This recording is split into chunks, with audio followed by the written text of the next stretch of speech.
আজকাল প্রায় শোনা যায় পশ্চিমবাংলায় নারী নির্যাতনের ঘটনা। তাই নারীদের নিজেদের সম্মান রক্ষা করার জন্য একতাবদ্ধ হয়ে জেগে ওঠার আহ্বান এই কবিতার মাধ্যমে। কবিতা বঙ্গনারী। বঙ্গনারী তোমরা ভারী, কাদের উপর করছে যারা অত্যাচার, কাদের ধরে শাস্তি দিয়ে করো পাপের প্রতিকার।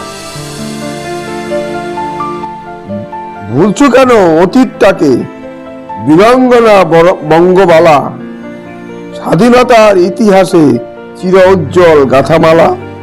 ঘরে ঘরে দুর্গ গড়ো, পাপীদের ধ্বংস করো, বঙ্গনারীর হবে জয়, জেগে উঠুক বঙ্গবালা, পাপ অনাচার করো ক্ষয়, বঙ্গবালার হবে জয়। ধন্যবাদ।